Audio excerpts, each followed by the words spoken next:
గ్రామదేవతలు అంత గొప్ప. వాళ్ళకి ఒక మొక్క పితృదేవతలాగే గ్రామదేవతలకు ఒక మొక్కలు. మా ఊరు నా గుడి ముందు కట్టి తర్వాత మిగిలిన కట్టారు అని ముందు. అంటే మీరు గ్రామదేవత ఆరాధన చేసిన మద్యమాంసాలు వినియోగించకుండా భక్తిగా ప్రార్థన చేసి పప్పు బెల్లాలు పెట్టి చేసి నువ్వే లలితాదేవి మాకు ఇంకోటి తెలియదు అని మా ఊళ్ళమ్మని ఆరాధన చేస్తే మా ఊళ్ళమ్మే లలితాదేవి, అందులో అనుమానం ఏమి. ఇప్పుడు ఎక్కువ తక్కువ అని మనం మాట్లాడటం లేదండి. అలా శాస్త్రమే లేదు, అలా శాస్త్రంలో రూపంలో మన భావనలో ఉంటుంది.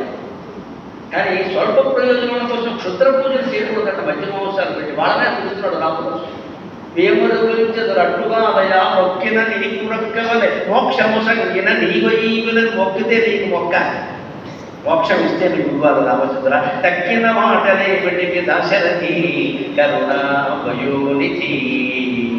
ఇంకొక ఘట్టం చాలా ముఖ్యమైంది రాముని పరిజ్ఞానానికి. ఎందుకంటే త్యాగరాజ కీర్తనలు వేదాల సారాంశం ఉంటే త్యాగరాజ కీర్తనలో ఉంటుంది. ఆయన ఏమంటాడు? శ్రీరామ చింతనము చేయవే ఓ మనస తెలిసి రామ చింతన చేయవే ఓ మనస. తెలిసి చేరి కీర్తనే తెలుసుతో మొదలుపెట్టే. ఏం తెలుసుకోవాలి? రామాయణ రహస్యం తెలుసుకోవాలి. అగ్ని పరీక్ష అంటారు. ఎలా జరిగింది? వరదమ్మా వరదంతు భంగముల చే వారించిన సాగర ఘోష కావ్యంలో చెప్పారు. అప్పుడు ఏం జరిగింది యథార్థంగా? వరదమ్మా వరదంతు భంగముల చే వారించిన రాముడే వరదన్నట్టి మహాపతివ్రతను నన్ను వారింపకంచు. రాముడే వరదన్నట్టి మహాపతివ్రతను నన్ను వారింపకంచు.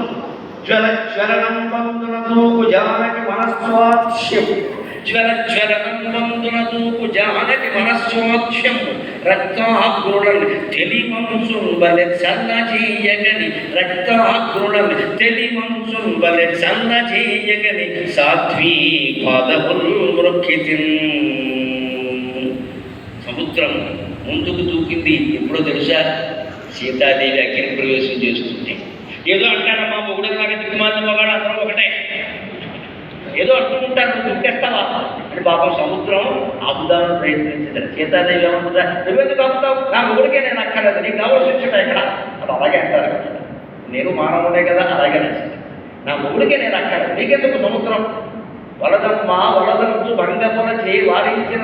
అప్పటికి నేను సముద్రాన్ని వెళ్ళి సీతాదేవి పాదాలు అడిగే అవకాశం కదా. అందుకని కడిగి అమ్మా 10 నిమిషాలు రాఘవుడు శాంతిస్తాడు. ఎందుకన్నాడు? కాస్త ఆలోచించమ్మా. ఏదో అన్నాడు ఆవేశంలో. నువ్వు అలా ఆవేశంలో నిర్ణయాలు తీసుకో బాబు అని నేను వస్తే వద్దో.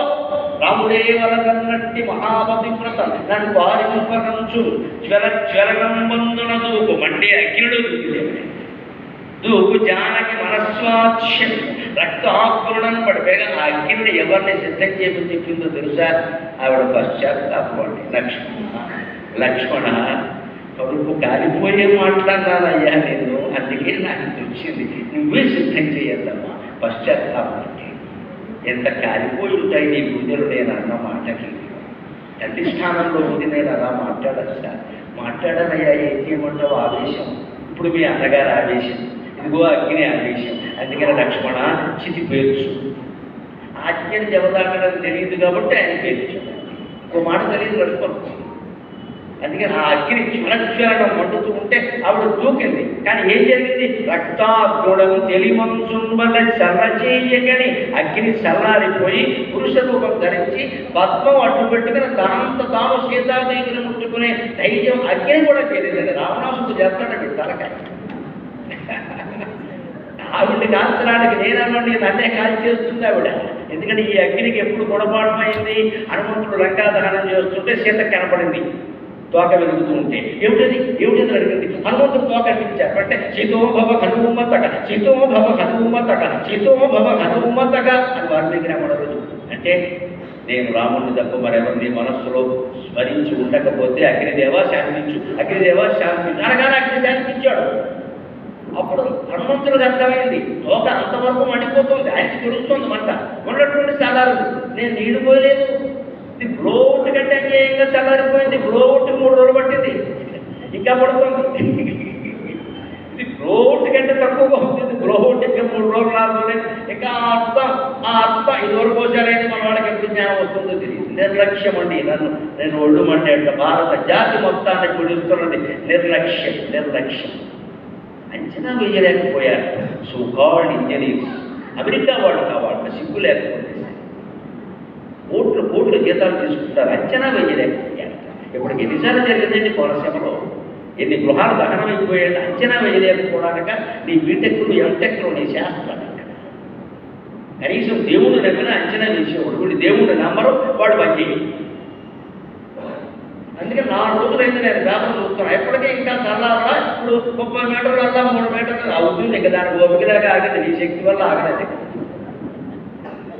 అదే రామాయణ కాలంలో ఎలాగైతే సీతోమ భవ హనుమతక అని తోక అంటుకోగానే నేను కనుక రాముడిని తప్ప మరెవరిని స్మరించకుండా ఉన్నట్లయితే, అంతేకాదు ఆ మాట అంటున్నప్పుడు ఆ మాట ఆయన నమ్మినట్టయితే నేనంతా కాదు, రాముని మనస్సులో కూడా ఇదే మాట ఉన్నట్టయితే నువ్వు శాంతించుంటే శాంతించింది. అంటే మీరు గమనించండి, అగ్ని పరీక్ష ఎందుకు పెట్టాను, రాముడికి తెలుసు, రాముడికి అనుమానంతో పెట్టాను. అక్కడ చాలా మొగాలు, కోతి మొగాలు కొన్ని, కుక్కరై మొగాలు కొన్ని చూస్తున్నాయి. వీళ్ళందరూ అయోధ్య గట్టగానే ఏమంటారు, ఆయన కాబట్టి అలా ఏదుకున్నాడు, నేను ఎప్పుడో గెట్టేసే మా ఆమెను అంటాడు. అప్పుడు అన్నాడుగా. ఈ మాటలు రాకుండా ఆయన కేవలం ఆమెను ఏ మాటలంటే అగ్నిలో దూకేస్తుందో ఆ మాటలే. భర్తగా నా ధర్మం నేను చేశాను, నీ ఇష్టం, ఎవరితో వెళ్ళినా నాకు సంబంధం లేదు, నీ ఇష్టం. ఆ మాటలకు ఆవిడ పౌరుషం వచ్చింది. నీ ఇష్టం వచ్చిన వాడితో విడుకోమంటావా? అందుకోసమా ఇంత చేసింది. అంటే మట్టిలో పుట్టాను కదా, మా అమ్మలేదు, మా నాన్నగారు పుట్టాడు, మరి అందుకని నీకు దొరికిపోయింది. నేను మనిషిని కదా, మట్టిలో పుట్టాను అని ఆవిడ కోపం వచ్చింది. దూకింది. కానీ దూకి ఆవిడకి తెలుసు, దూకితే దూకని ఇది దూకమని అనలేదు, నీ ఇష్టం వచ్చినోడికి వెళ్ళమని అన్నాడు. ఆవిడ నిర్ణయించుకుంది. అగ్ని ప్రవేశం ఆవిడ నిర్ణయం, రాముడు నిర్ణయం కాదు. రామాయణం చదవకుండా మాట్లాడు, పౌరుషంగా మాట్లాడటం వరకే ఆయన నిర్ణయం. ఎందుకంటే మాట్లాడాడు ఈ లక్ష్మణుడిని, ఆవిడ ఏమంది అదే ఆలోచనలో. అంతేకాదు లక్ష్మణుడికి ఎందుకు వచ్చింది ఆ దెబ్బ అందరం గుర్తుపెట్టుకోవాలి. ఏది ఊరికే రాదండి, భరతుడిని అనుమానించాడు. అంతకుముందు భరతుడు సైన్యంతో సహా రాముడిని ప్రార్థిద్దామని వస్తుంటే, రాముడిగా డబడబలాన్ని సైన్యం మోగుతూ ఉంటే అనుమానం వచ్చి, లక్ష్మణ ఒకసారి చెట్టు ఎక్కి చూడవయ్యా, ఎవరో వస్తున్నారు, శత్రువులో మిత్రులు అన్నాడు. ఈయన చెట్టు ఎక్కిన వాడు చెట్టు ఎక్కినట్టు ఉండొచ్చు కదా, ఎక్కి ఏమన్నాడు, భరతుడు వస్తున్నాడు, దుర్మార్గుడు, నువ్వు వేసేస్తా. ఇది ఓవర్ యాక్షన్. మరి లక్ష్మణుడు ఇలా అన్నారు సార్. ఎందుకని ఆయనకి వాళ్ళ అమ్మకి మనం అక్కడ కాదు ఇక్కడ కూడా సుఖంగా ఉండడం ఇష్టం లేదంటే, భరతుడు కైకి విషయంలో రాముడి దృష్టి వేరు, లక్ష్మణుడి దృష్టి వేరండి, అన్నదమ్ములైనా సరే. ఎందుకంటే ఈయన ఆయన పక్క మీద పడుకున్న మనిషి తేడా పోయింది. ఈయన శేషుడు, ఆయన విష్ణుమూర్తి. పక్క వేరు, పక్క మీద పడుకున్న పెర్సనాలిటీ వేరు. పెర్సనాలిటీ ఆలోచించినట్టు పక్క ఆలోచిస్తుందా? ఈయన పక్క, ఆయన పక్క. వెంటనే ఈ మాట ఆ లక్ష్మణుడు ఎందుకు వచ్చిందండి? అదే తమ్ముడు అనుమానం, నువ్వు ఒక్కడిగా గొప్ప తమ్ముడువా, భరతుడు దుర్మార్గుడా, తెలుసుకుని మాట్లాడాలి కదా. రాముడు తెలుసుకున్నాడు. ఎందుకు లక్ష్మణ అనవసరంగా ఆవేశపడుతున్నావు, ఎందుకది? రాని భరతుడు అలాంటి వాడు కాదయ్యా, నాకు నమ్మకం ఉంది, బహుశా నన్ను తిరిగి తీసుకెళ్ళడానికి వస్తున్నాడు ఆయన. రాని అంతగా ఆయన శత్రువు అయితే ఆయన చంపడానికి మన ఇద్దరం సరిపోమా, అంత కంగారు పడాలా? ఎందుకయ్యా అనుమానిస్తున్నాం? మనలో ఎంతమంది ఉన్నారో ఆలోచించుకుందామండి. అన్నదమ్ములని, అప్పచెల్లని, భార్యని భర్తని భార్య, ఇవాళ రకరకాల చిన్న విషయాల కోసం అనుమానించి బాధపడుతున్నాం. ఆలోచించుకుందాం, మన ప్రవర్తన మార్చుకుందాం మిత్రమా. అది రామాయణం. నేను ఎందుకు నా సమయం దాటినా కొనసాగిస్తున్నానంటే, మనుషుల్లో మార్పు రావాలి. మళ్ళీ భీమవరంలో కుటుంబ కలహాలు జరగద్దు, హత్యలు జరగద్దు, మానభంగాలు జరగద్దు. ఆవేశపడద్దు, ఆలోచించండి కాస్త. భార్య మీదో, భర్త మీదో, పిల్లలకి ఏదో అనుమానం వచ్చి ఆలోచించు కాస్త. 2 రోజులు రాదు, చంపదలుచుకుంటే మనిషి ఎక్కడికి పోయిందని అక్కడే ఉంది కదా, 4 రోజులు తర్వాత చంపచ్చు కదా. అర్జెంటుగా పొడి చేయడానికి ఏమైనా ముహూర్తమా, తిరుపతి మొక్క? అంత ఆవేశం ఎందుకు? ఆలోచించమని చెబుతుంది రామాయణ. ఆలోచించకుండా మాట్లాడాడు లక్ష్మణుడు. ఆయనకు అదే సీతాదేవి ద్వారా పడింది. ఆలోచించకుండా మాట్లాడింది, అయ్యా ఫోన్ తీసేయాలి.